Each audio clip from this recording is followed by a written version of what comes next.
പുലി വരുന്നേ എന്ന് പറഞ്ഞ് ഒടുവിൽ പുലിയെത്തി. പറഞ്ഞിരുന്ന് പുലിയെത്തിയപ്പോൾ അന്നം വിട്ടുനിന്ന യുവാവിന്റെ അവസ്ഥയാണിപ്പോൾ UDF. തെരഞ്ഞെടുപ്പ് വരുന്നു എന്ന് പറഞ്ഞ് തെരഞ്ഞെടുപ്പ് എത്തിയപ്പോൾ അടുപ്പിന് കല്ലുപോലും കൂട്ടാത്ത പാചകക്കാരന്റെ അവസ്ഥയിലാണ് കോൺഗ്രസ്. ഒരു മാരത്തൺ ഓട്ടം പ്രതീക്ഷിച്ചിരുന്നിടത്ത് സ്പ്രിന്റ് ഓടേണ്ട അവസ്ഥയിലാണ് കോൺഗ്രസും UDFും. ഏതൊരോട്ടത്തിന്റെയും തുടക്കം വലിയൊരു ഘടകമാണ്. ഇവിടെ കോൺഗ്രസിന് തുടക്കമായി പിഴച്ചിരിക്കുന്നു. അതേസമയം സ്ഥാനാർത്ഥി പ്രഖ്യാപനത്തിലൂടെയും റോഡ് ഷോയിലൂടെയും LDF മുന്നോട്ട് കുതിക്കുകയും ചെയ്തിരിക്കുന്നു. തെരഞ്ഞെടുപ്പ് പ്രഖ്യാപനത്തിന് ഏറെ മുമ്പ് തന്നെ സ്ഥാനാർത്ഥി പ്രഖ്യാപനം നടത്തുമെന്നായിരുന്നു കോൺഗ്രസ് ആദ്യം പറഞ്ഞിരുന്നത്. പിന്നെ അത് തിരുത്തി. തെരഞ്ഞെടുപ്പ് പ്രഖ്യാപനം നടന്ന് ഒരു മണിക്കൂറിനകം സ്ഥാനാർത്ഥി പ്രഖ്യാപനം നടത്തുമെന്നായിരുന്നു പ്രതിപക്ഷ നേതാവ് VD സതീശൻ പിന്നീട് പറഞ്ഞത്. അതും തെറ്റി. ഇപ്പോൾ പറയുന്നത് 24 മണിക്കൂറിനകം സ്ഥാനാർത്ഥി പ്രഖ്യാപനം നടത്തുമെന്നാണ്. അതും നടക്കുമെന്ന് തോന്നുന്നില്ല. കാരണം മുന്നണി കക്ഷികളിലെ സീറ്റ് വിഭജനം പോലും പൂർണ്ണമായിട്ടില്ല.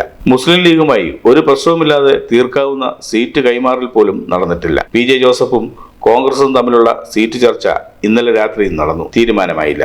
RSPയുമായി ഒരു തീരുമാനത്തിന്റെ കാര്യത്തിൽ തർക്കമുണ്ട്. അതിലും തീരുമാനമായില്ല. മുന്നണിയിലെ ഘടകകക്ഷികളായ CMPക്കും ഫോർവേഡ് ബ്ലോക്കിനും സീറ്റ് നൽകുന്ന കാര്യത്തിൽ കോൺഗ്രസിൽ തർക്കങ്ങൾ നടക്കുന്നു. തിരുവനന്തപുരം സെൻട്രൽ സീറ്റ് CP ജോണിനെയും ചാത്തന്നൂർ സീറ്റ് G ദേവരാജനും നൽകുന്നതിനെ കോൺഗ്രസ് പ്രാദേശിക ഘടകങ്ങളും സീറ്റ് മോഹികളായ നേതാക്കളും വാളും ചിലമ്പും കെട്ടി എതിർക്കുന്നു. മുൻകാലങ്ങളിൽ ഒരിക്കലുമില്ലാത്ത രീതിയിൽ CPMൽ നിന്ന് UDFിലേക്ക് നേതാക്കൾ ഒഴുകിയെത്തിയിരുന്നു. G Sudhakaran, PK Sasi, V Kunhikrishnan, Premkumar, Sandeep Warrier, A Suresh, CC Mukundan, ഇങ്ങനെ ആ പട്ടിക നീളുന്നു. ഇവരുടെ ഒന്നും കാര്യത്തിൽ ഒരു തീരുമാനമായിട്ടില്ല. ഒരു ഇലയനക്കം പോലുമില്ലാതെ കോൺഗ്രസിൽ സീറ്റ് വിഭജനം പൂർത്തിയാക്കുമെന്നായിരുന്നു നേതാക്കന്മാർ അവകാശപ്പെട്ടിരുന്നത്.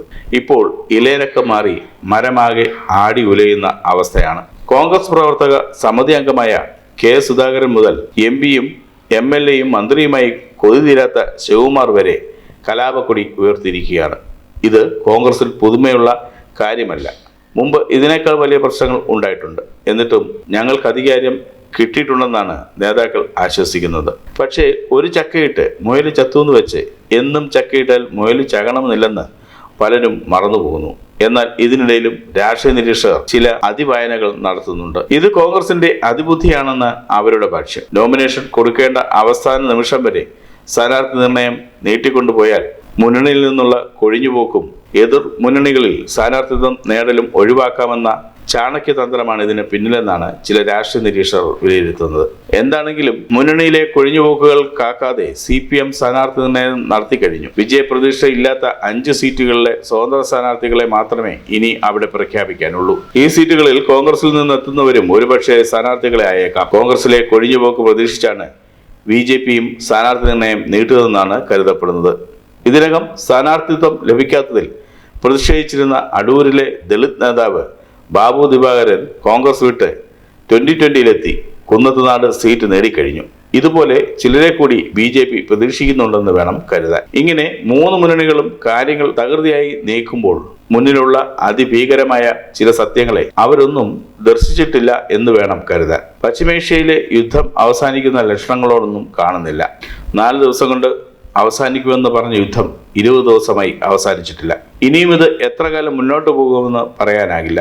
ഇത് പല രീതിയിലാണ് ഇന്ത്യയെയും കേരളത്തെയും ബാധിക്കുന്നത്. വാണിജ്യ ഗ്യാസ് സിലിണ്ടർ ലഭിക്കാത്തതിനാൽ കേരളത്തിലെ ഒട്ടുമുക്കാലും ഹോട്ടലുകൾ അടഞ്ഞുകിടപ്പാണ്. ഈ ദുസ്ഥിതി വർദ്ധിച്ചാൽ തെരഞ്ഞെടുപ്പ് പ്രവർത്തനത്തിൽ ആയിരക്കണക്കിന് പ്രവർത്തകരുടെ ആഹാരം ഒരു ചോദ്യചിഹ്നമാകും. ഇന്ധനക്ഷാമം ഉണ്ടാകില്ലെന്നും വില കയറില്ലെന്നുമാണ് കേന്ദ്രം പറയുന്നത്. പക്ഷേ യുദ്ധം തീക്ഷ്ണമായി ഇന്ധനക്ഷാമം നേരിട്ടാൽ തെരഞ്ഞെടുപ്പ് പ്രവർത്തനത്തിൽ ഏർപ്പെടേണ്ട ആയിരക്കണക്കിന് വണ്ടികൾ നിശ്ചലമാകും.